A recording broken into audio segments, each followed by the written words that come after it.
Grâce à leurs arnaques, les brouteurs, comme on les appelle ici, ont eux les moyens de vivre dans un logement individuel. C'est le cas de Richard.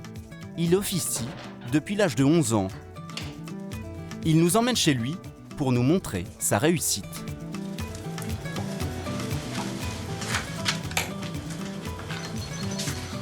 Bon, voilà, vous êtes chez moi là.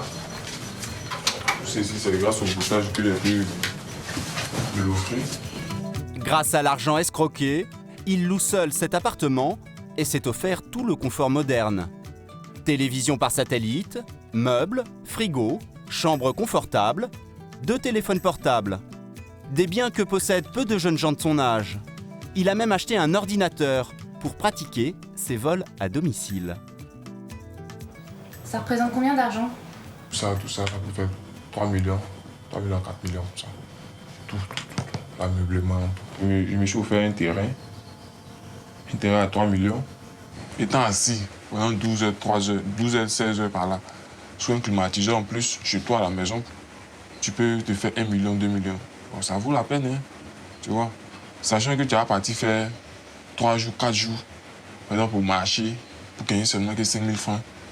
À partir de cet argent-là, on arrive à se soigner. On arrive à se nourrir soi-même. On arrive à aider aussi les parents, on arrive à épargner aussi. Tu vois, c'est un mal nécessaire en fait. Un mal nécessaire. Et ton projet d'avenir, c'est quoi? Un vrai palace pour moi seul. Voilà. Quand tu auras un vrai palace, tu auras vraiment... Ouais, c'est que l'argent, c'est beaucoup. C'est zéro comme ça. Ça, tu vois. Ça devient beaucoup. Ces hommes utilisent toujours de fausses identités. Alors comment font-ils pour percevoir l'argent? Richard a accepté de nous le montrer. Il fait payer ses victimes via Western Union, la première société de transfert d'argent au monde. Mais il ne se rend pas dans n'importe quelle agence. Ici, c'est maquis des brouteurs. Voilà, on appelle ça le choco. Tu vois bien? Celle qu'il utilise est située dans un quartier d'Abidjan, très fréquenté par les escrocs. Elle ressemble à celle-ci. Et l'avantage, c'est que Richard a des alliés dans la place, la guichetière et le gardien. Pour comprendre comment cela fonctionne, nous avons envoyé ici 100 € à un destinataire fictif. Seulement muni de ce bout de papier, où est inscrit le numéro de la transaction, Richard va tenter de retirer la somme. Alors que la guichetière devrait en principe exiger une pièce d'identité avec le nom du destinataire, elle lui donne les billets sans aucune vérification. Et pour cause, elle garde une partie de l'argent pour elle. Faut du travail. Hein?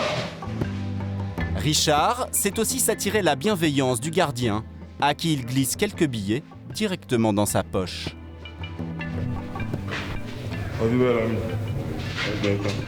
D'après Richard, mais aussi Oscar et Youssouf, cette corruption est la règle pour tous ces escrocs. L'argent généré par ces arnaques profite aussi à certains employés de ces agences. Combien tu avais au départ? Ils ont pris le guichetier a pris 20 000, le gardien a pris 10 000, et voilà le reste. Toi, quand je récupère 30 000 francs. Ça, c'est le business, c'est du gagnant-gagnant, façon de faire. Personne ne perd, dit-il.